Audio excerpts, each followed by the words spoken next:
I used his email for store points. He regrets everything. The fluorescent lights of the office always hummed a little too loud. You get used to it, like you get used to the smell of stale coffee and desperation in the air. I was Sarah, the office admin, the one who knew where everything was, who fixed the printer when it inevitably jammed, who made sure the coffee pot was always full, or as full as the perpetually empty pot could be. Mark, on the other hand, was a sales manager. He wore expensive suits, talked loudly on his phone about closing deals, and generally acted like he was doing everyone a favor just by showing up. He treated me, and Brenda down in marketing, like we were invisible. It started small. A dismissive wave when he needed something. A barely audible thanks when I'd rushed to fix whatever problem he was having. Then, it escalated. He'd call my extension from 3 feet away instead of walking over, leaving voicemails that were essentially just demands shouted into the phone. He never remembered my name, always calling me sweetheart or the admin. The real kicker happened one Tuesday. I was sorting through a stack of invoices, my usual morning routine, when I noticed something odd. An order from the office supply store, a hefty one with several reams of paper and a couple of fancy ergonomic keyboards, the kind Mark probably wanted for his home office, was billed to the company account but had a different email address attached to the rewards program. My email. Not just my email, but my ancient, barely used Yahoo account that I only kept around for the occasional spam that somehow slipped through the filters on my primary account. I logged in. There it was. The order confirmation. And underneath, a line that made my blood boil, points earned 500. Points that were going straight to Mark's personal rewards account. I recognized the name. Mark Henderson. I'd seen it when I'd processed his expense reports. He'd used my login to order supplies, knowing I wouldn't notice because, in his mind, I was just the admin. He'd then tried to link the purchase to his personal account. I was furious. Not just at the disrespect, but at the sheer laziness. He couldn't even bother to use his own email? I told Brenda about it during our lunch break. She was sympathetic, but also cautious. Sarah, are you sure you want to do this? It could get messy.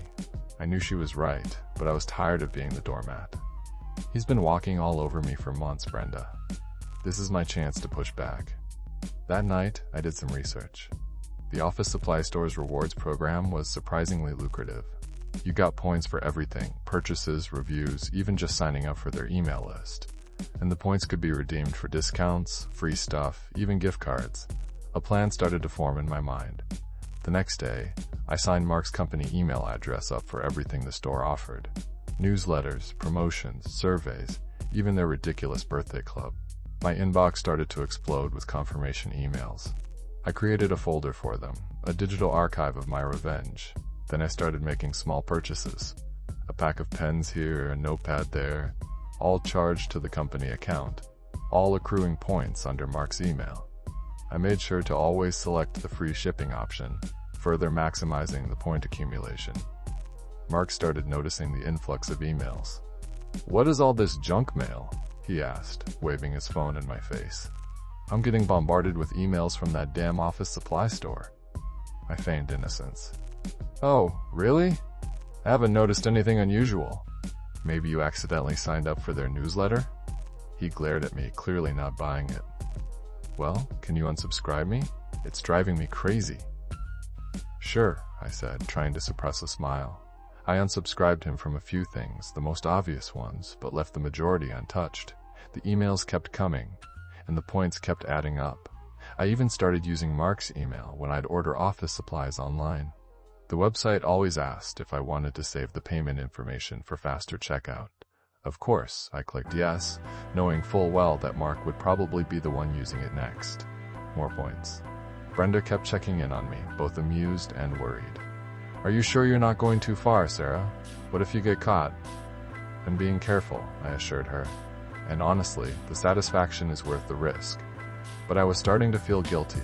Was I really stooping to his level? Was this petty revenge worth potentially jeopardizing my job? Then Karen happened. Karen was a customer who seemed to exist solely to make everyone's lives miserable. She was constantly calling, complaining about everything from the product quality to the customer service. And for some reason, she always insisted on speaking to Mark. One afternoon, I overheard Mark on the phone with her. His voice was dripping with fake sweetness, the kind he reserved for clients he was trying to butter up. "Yes, Ms. Johnson, I understand your frustration. Of course, we value your business. I'll personally look into this matter and get back to you as soon as possible." As soon as he hung up, he slammed the phone down and swore under his breath, "That woman is a nightmare. Why does she always have to call me?" I saw my chance. The next day, I placed a massive order, 3 high-end printers, enough toner to last a year, and a mountain of those fancy ergonomic keyboards, all charged to the company account, all linked to Mark's email. The points I would earn were astronomical. A few hours later, Mark stormed into my cubicle, his face red with fury. "What the hell is going on?" he demanded, waving a printout in my face. "I just got an email from the office supply store saying I earned enough points to buy a new car. What did you do?" I put on my best innocent face. "I have no idea what you're talking about, Mark. Don't play dumb with me," he snapped. "You're the one who's been messing with my email." "I know it. I wouldn't do anything like that," I said calmly. "Maybe you should check your own account settings. You might be surprised what you find." He was livid. He threatened to report me to HR to get me fired. I just shrugged. "Go ahead, Mark, but I'm sure they'll be very interested to hear about how you've been using my login to order personal supplies." He sputtered, momentarily speechless. Then he stormed off to IT. I knew David, the IT guy. He was generally helpful and laid back, but I also knew he enjoyed a good dose of office drama.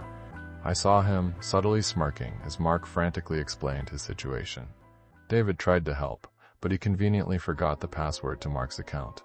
He accidentally deleted some important files.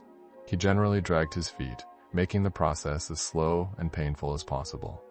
Meanwhile, the points continued to accumulate. The situation finally came to a head when Mr. Thompson, the CEO, called Mark into his office. Karen, the nightmare customer, had apparently complained about the massive order, accusing the company of price gouging and unethical business practices. She had somehow managed to get Mr. Thompson's personal email address and had sent him a scathing email detailing her grievances. Mr. Thompson was not happy. I wasn't privy to the conversation, but I could hear snippets of it through the closed door. Mark's voice, initially confident, gradually became more and more frantic. He was clearly trying to explain the situation, to justify his actions, but it was too late. A few hours later, HR called Mark and me into their office. They had conducted an investigation and had concluded that Mark had acted inappropriately and violated company policy. He was given a formal reprimand, suspended without pay for 2 weeks, and required to relinquish all the accumulated store points. He was also forbidden from using the company credit card for personal purchases.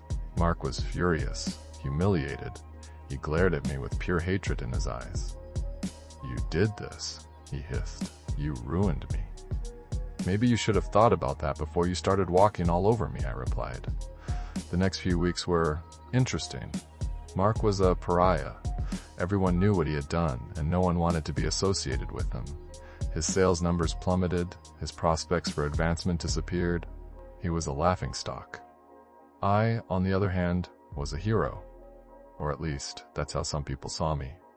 Brenda was incredibly proud of me, and a few other colleagues quietly congratulated me on standing up to Mark. But I also felt conflicted.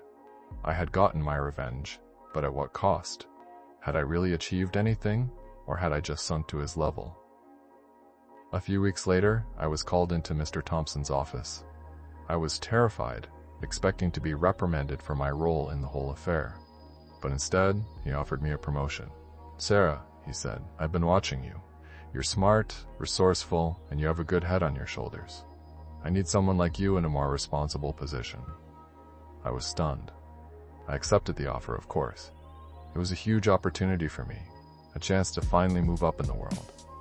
As I walked out of Mr. Thompson's office, I saw Mark packing his things. He was being transferred to a different department, a dead-end job with no prospects for advancement. He looked defeated, broken, and for a moment, I almost felt sorry for him. Almost. As I left the office that day, I couldn't help but think about everything that had happened. I had gotten my revenge, but it had come at a price. I had learned a valuable lesson about the consequences of our actions and the importance of standing up for ourselves, and I had finally gotten rid of the humming fluorescent lights above my desk.